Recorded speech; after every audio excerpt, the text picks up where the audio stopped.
상하 좌우 네 분에게 인사하실 때 이렇게 인사하십시오. 오늘은 복된 날입니다.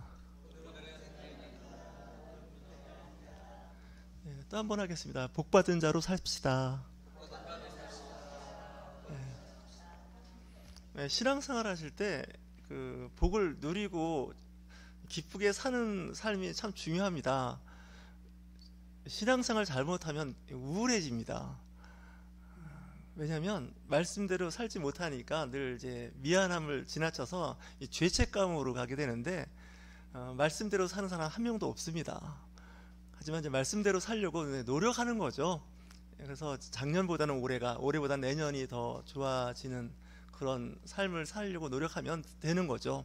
그래서 자기 자신을 늘 돌아보는 성찰의 시간이 필요합니다. 오늘 특별히 배나 종교할 자에 대한 말씀을 나누고자 하는데, 이 디모데전서는 디모데 개인에게 쓴 편지 아니겠습니까? 사도 바울이.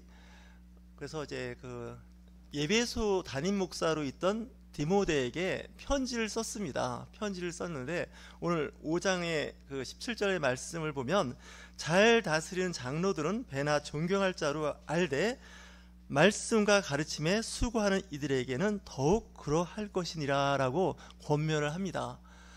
성경에서 이 장로라는 이 이야기는 어르신들을 이야기하는 겁니다.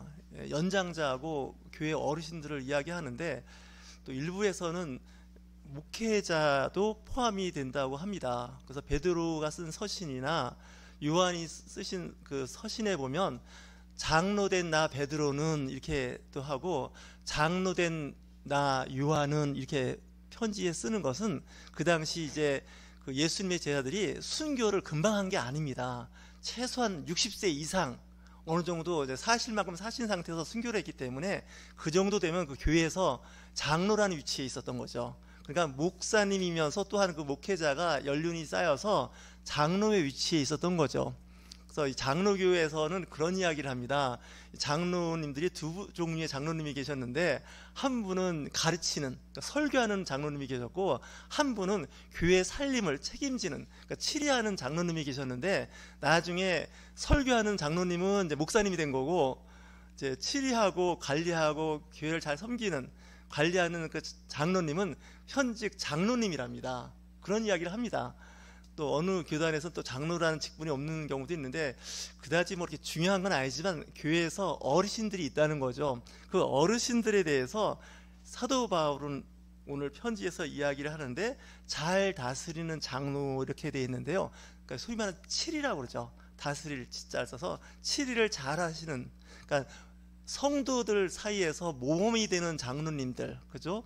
그래서 교회에 위계 질서가 있고 잘 섬김을 받고, 또한 교회를 운영하고, 어떻게 보면 병원도 그렇고 교회도 좀 비슷한 점이 있는데 일종의 경영입니다. 영적 경영을 잘하는 분들이 있습니다.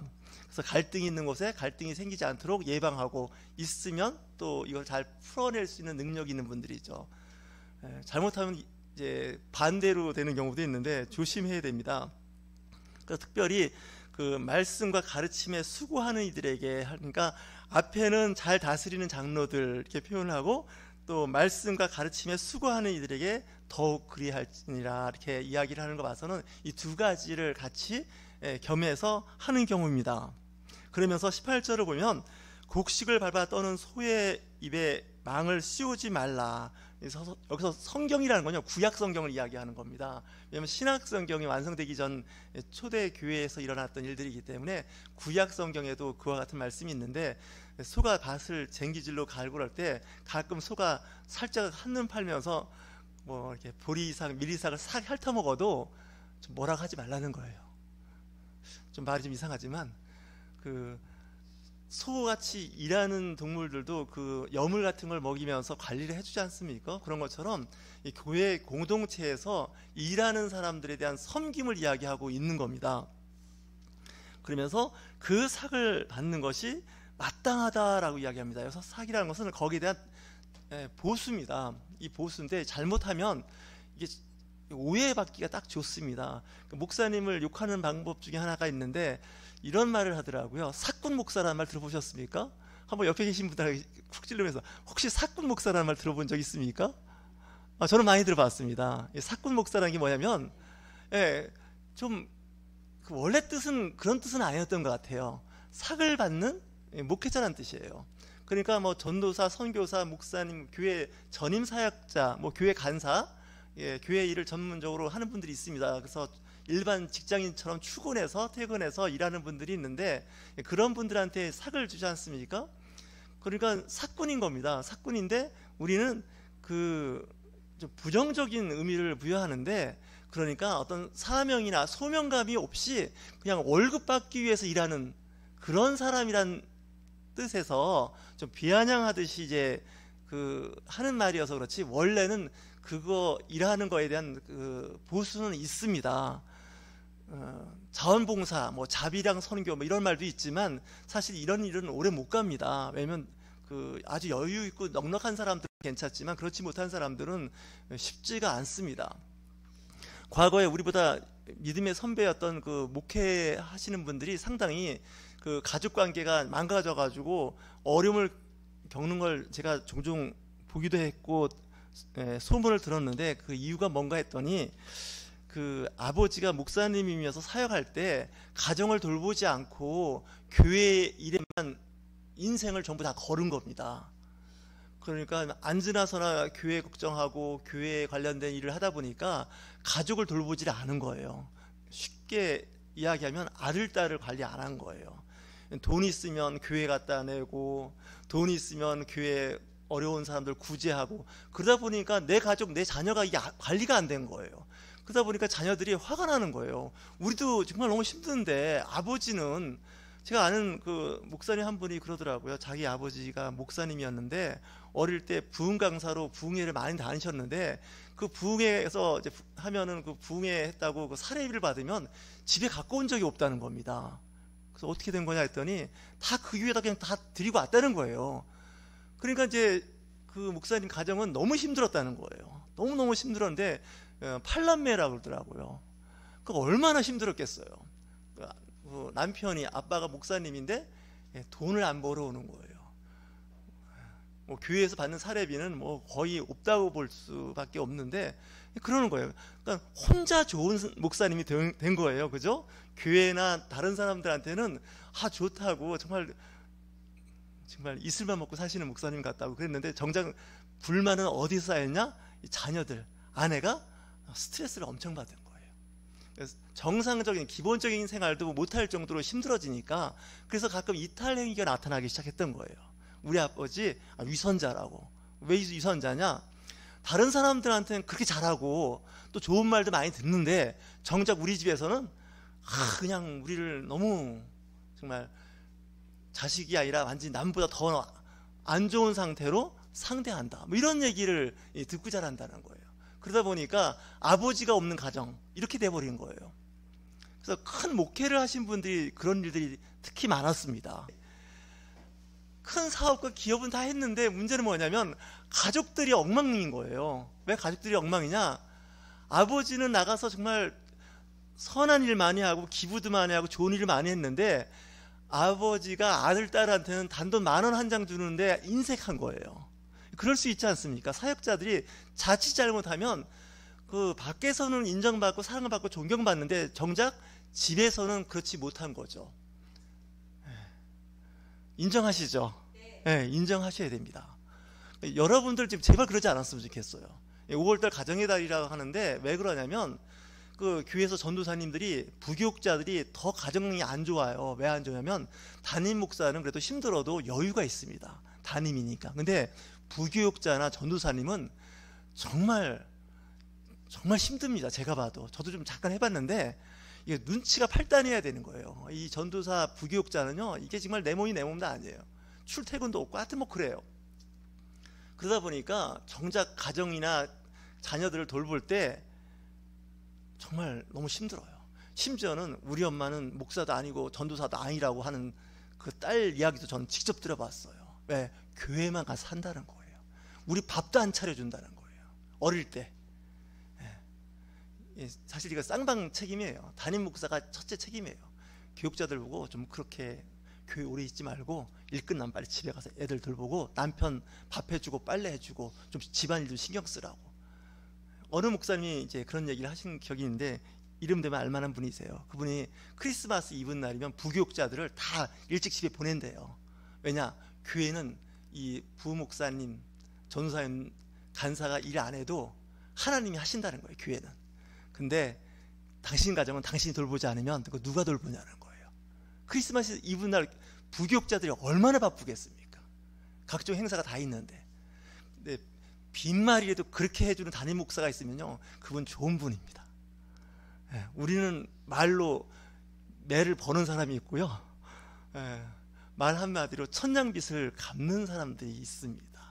그러니까 말 한번 잘못해서, 교회에서도 그런 것 같아요. 저도 좀 그런 얘기를 좀 듣는데, 한번 건변할까요?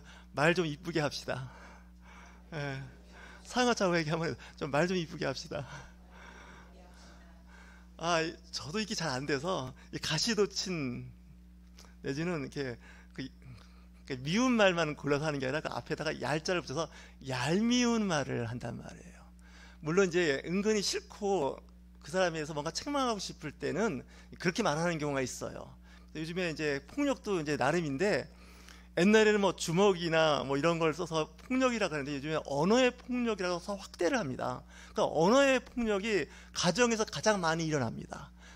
또한 친할수록 많이 일어나는데, 그래서 가능하면 너무 친하지 않는 게 좋습니다. 우리 성도 옆에 분들하고 계속 인사하겠습니다. 당신하고 너무 안 친했으면 좋겠습니다 하고 인사하시죠. 이게 너무 친해지면 사고 납니다. 남녀만 사고 나는 줄 알았더니 동성 간에도 너무 친해서 말을 막 하다 보면 나중에 이제 상처받습니다.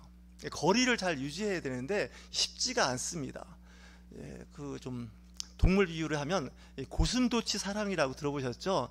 이 고슴도치는 피부가 바늘처럼 된 털이 각화되는 건데, 얘들은 서로 친하다고 껴안고 가까이 할수록 상대방을 찌릅니다. 교회 안에서 일어나는 일 중에 하나가 뭐냐면, 이 고슴도치 사랑을 잘 하시는 분들이 계십니다.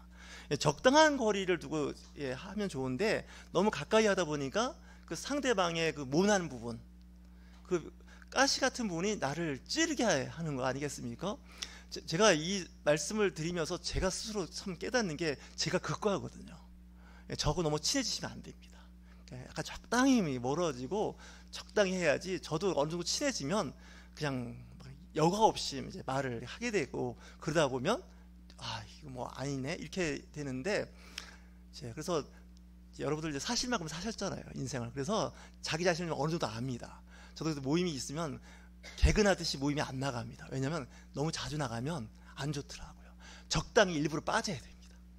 그래야 그게 관계가 잘 유지되지, 너무 이렇게 가까이서 밀착하게 되면, 여담인데 특별히 장기 여행을 떠나실 때는, 친구하고 떠나실 때는 너무 친한 친구하고 여행을 떠나시면 들어올 때 윈수가 돼서 오는 수가 있습니다.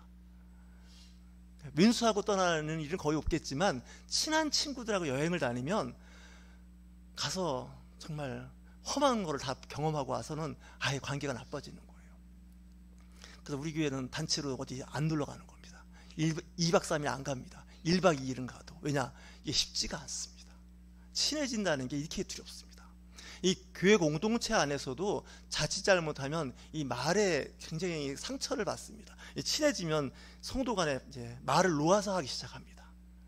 그러다 보면 이제 문제가 발생합니다. 심지어는 어떤 분들은 교회에서 형제자매들 별명을 부르는 분도 있었어요. 근데 그 별명도 보면 좋은 별명도 아니에요. 근데 자기는 친하자고 이제 그런 별명을 부르는데, 듣는 사람은 굉장히 기분이 나쁠 수가 있습니다. 그렇지 않겠습니까? 그래서 좀 조심하는 게 굉장히 좋습니다. 교회에서 예배 끝나면 칼같이 그냥 집으로 가시는 분들이 계시는데, 저는 그 마음을 이해합니다. 제가 전에 평신도 때 예배 끝나면 바로 그냥 집에 가거나 교회에서 특별히 활동을 잘 안 하는 이유가, 제가 제 나이만큼 신앙생활을 한 사람입니다. 3대째 신앙생활을 하고 손자까지 하니까 5대째인데 왜 그렇게 뒤도 안 들어보고 교회에서 이렇게 도망가듯이 갔냐면, 교회가 어떤 곳인지를 뒤늦게 알아서 그렇습니다. 그래서 교회를 오래 다니는 방법은 교회하고 너무 안 친하면 좋겠다 생각을 해봤습니다. 아멘 하시겠습니까?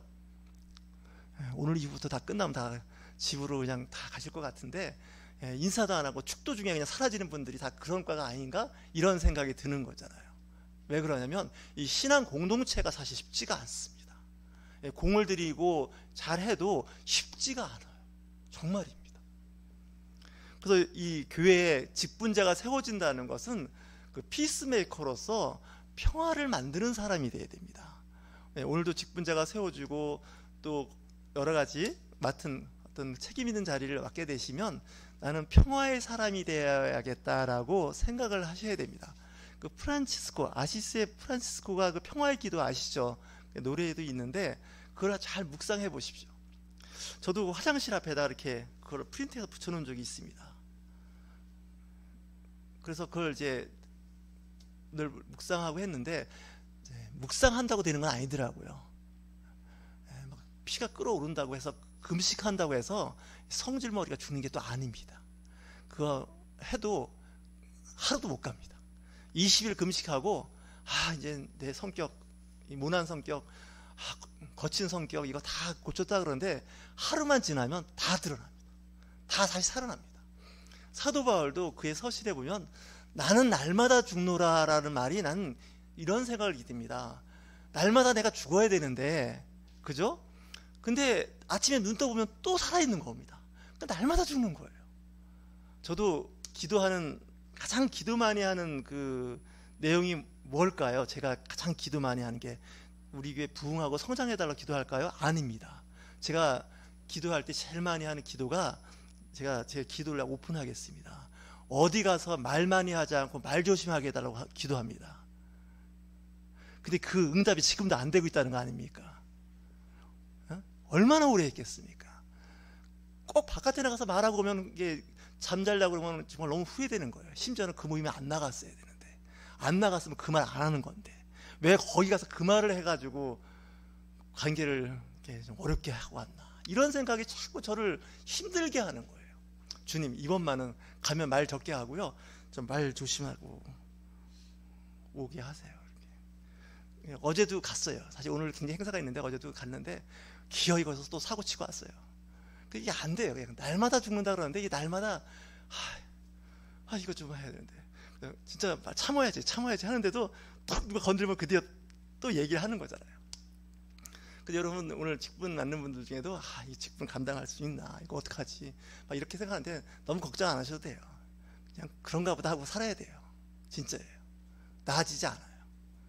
무덤 가는 날까지 안 나아져요. 다만 조금 나아질 거예요. 조금.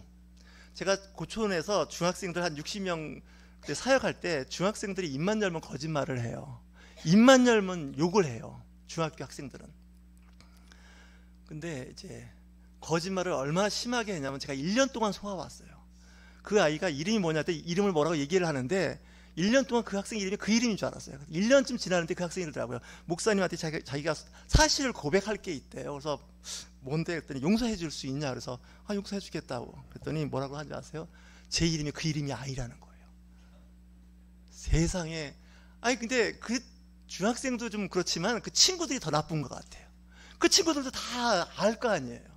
그러니까 저를 막 놀려먹는 거잖아요, 그냥. 그죠?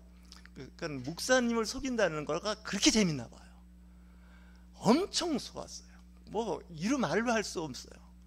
제가 그때 그런 말을 했어요. 내가 목사를 그만두면 니네들 때문에 그만둔 줄 알으라고.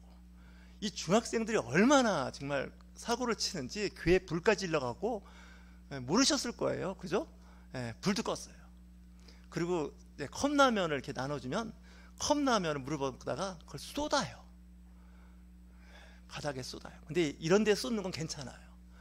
꼭 농과 농, 이렇게 가구 사이 같은 데다가 쏟아가지고 그거 닦아내려면 일이 복잡해져요. 그런 일들을 해요. 그래서 제가 이런 얘기도 해봤어요. 이 중학생, 중등부나 고등부 부교육자를 잘하신 분은 성인 목회는 거저먹는 거다 그랬어요. 그렇게 힘듭니다.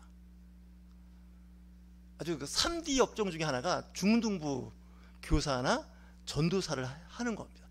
어릴 때부터 교회를 다니신 분들은 그걸 압니다. 무슨 말인지. 지금 이렇게 주일 예배를 제가 설교를 해도 아무 문제가 없는 건 여러분들이 중딩이 아니기 때문에 가능한 겁니다. 그렇죠? 어르신이니까 그냥 그렇게 앉아 계시는 겁니다. 그러니까 설교를 할 수 있는 거 아니겠습니까? 이 중학생을 놓고 설교를 하면 설교가 막 꼬입니다. 얼마나 정신이 없는지, 무슨 말인지 전혀 하는 사람 자체가 헷갈려서 말을 할 수 없을 정도입니다. 근데 그런 과정이 삶에서 꽤 필요합니다. 어르신들 중에도 이제 그런 일을 보면 못 참아 하시는 분들이 계십니다. 왜 저래요? 어떻게 좀, 목사님 좀 어떻게 좀 해보세요. 저 학생들 저러면 안 되잖아요, 교회 와서. 이런 얘기를 제가 늘 들었어요. 조금 더 얘기하면 그 중학생들이 이제 다 공부를 못하는 학생들이었어요. 한 109명인데 전교생이 이제 109명 중에서 98등, 뭐 103등 이런 애들이 이제 왔어요. 공부를 포기하는 애들이 오니까 뭐 공부에 관심이 없어요. 근데 그 애들이 이제 교회에서 오래 있는 거예요. 늘 이제 끝나면 여기가 안식처라는 거예요. 자기들은 휴식하는 곳이고 너무 좋대요. 그래서 그 지역에서 진짜 교회는 우리 교회밖에 없다는 거예요. 다른 교회는 다 가짜래요. 난 진짜 그런 줄 알았어요. 우리 교회는 진짜 참교회고 다른 교회는 다 가짜 교회인 줄 알았어요. 교회가 큰 교회들이 있는데, 알고 봤더니 자기들 놀고 신나게 별짓 다 하는 걸 다 참아주니까 그건 자기들은 좋은 교회고, 다른 교회는 아예 접근이 안 되니까 그 교회는 다 마귀 교회라고 그러더라고요, 자기들이. 그래서 그 애들이 이제 어떤 일을 했냐면, 오면 이제 고스톱을 쳤습니다, 교회에서. 제가 판을 깔아줬거든요. 그래서 고스톱을 치는데, 이 고스톱을 좀 한두 시간 치고 집에 가면 얼마나 좋습니까? 밤새도록 칩니다. 밤새도록 고스톱을 치는데, 그때 새벽 기도를 할 때였습니다. 그러니까 이제 새벽 기도를 다시 하니까 한 4시 반이면 이제 어르신들이 오시는데, 제가 옆에 있었거든요. 야, 또 어르신들이 새벽 기도 오니까 너네들 이거 보면 안 좋으니까 좀 새벽 기도 시작하기 전까지는 그만해라 했더니, 그 정도는 우리가 협조해 드리겠다고. 근데 4시 반부터는 다 누워 있는 거예요, 바닥에. 안 보이게. 고스톱을 이제 다. 이제 그게 이제 오래 가겠습니까? 들켰죠. 예, 들켰는데 지금은 이제 안 계시지만, 목사님 좀 어떻게 좀 해보라고. 교회 와서 고스톱 치는 애들 어떻게 해야 그래서 제가 뭐라고 얘기했는 줄 아십니까? 조금만 참으시라고. 저것도 한때입니다. 좀 지나면 안 합니다. 고등학생 되면 안 합니다. 하라고 해도 안 합니다. 근데 그걸 이제 교회가 못 참고 퇴출, 못 오게 하지 않습니까? 그럼 걔들 교회에 오기는 오는데 한 3, 40년 후에 교회로 옵니다. 멀리 갔더니 찬송가 부르고 옵니다.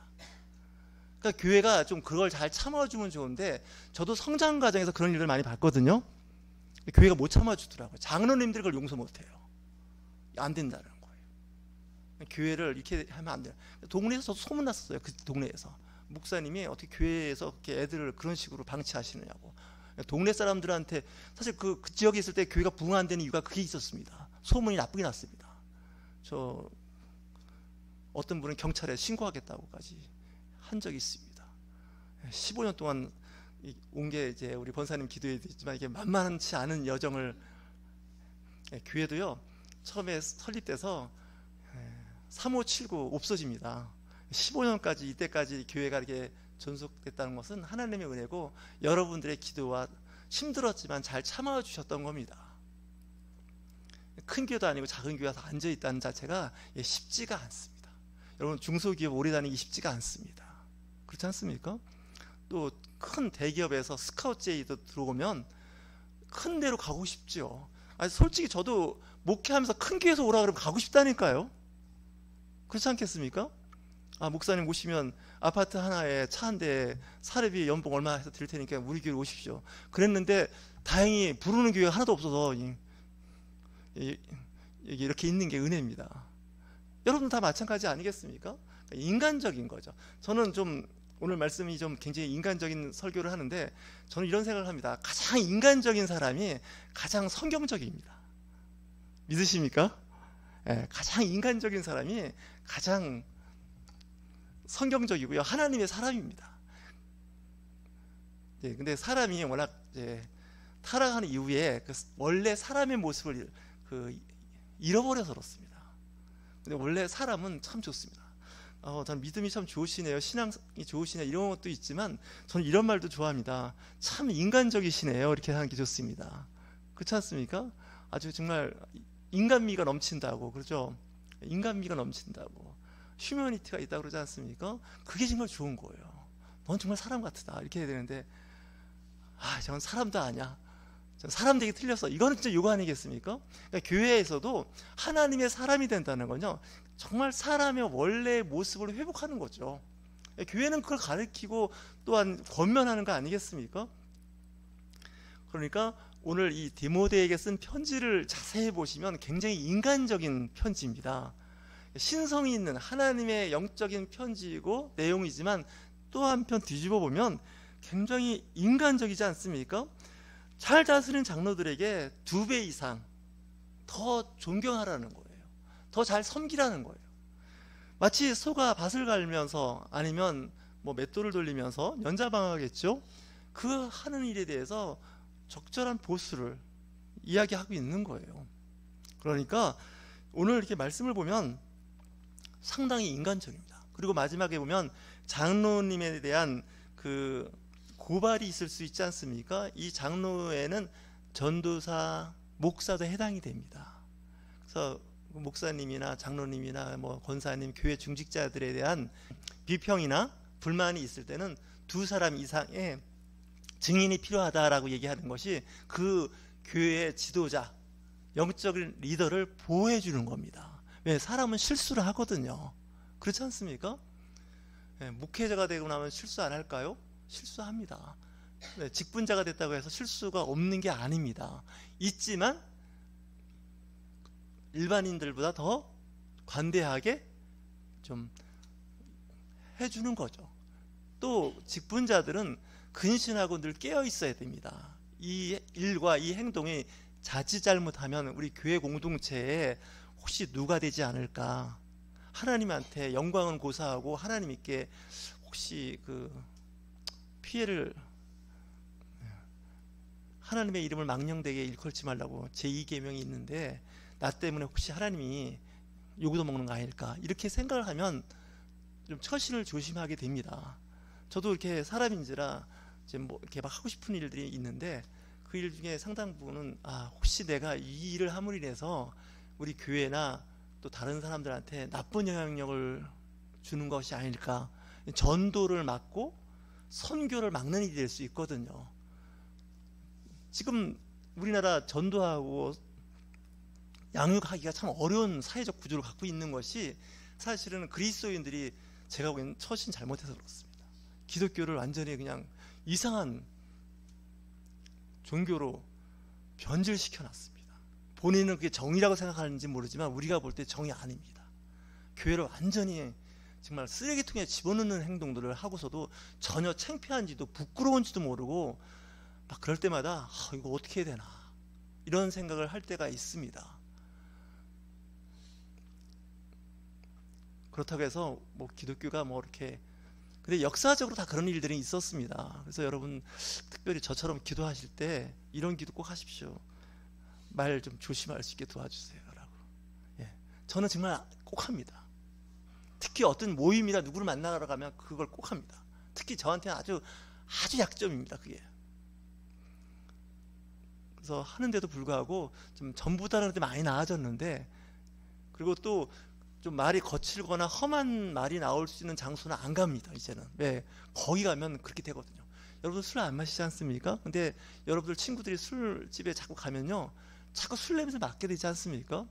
그리고 자꾸 거기에 대한 의미부여를 또 하게 됩니다. 안 가는 게 좋습니다. 그것처럼 그리스도인들이 좀 세상과 구분된다 그러면 그런 면에서 구분이 되면 좋겠습니다.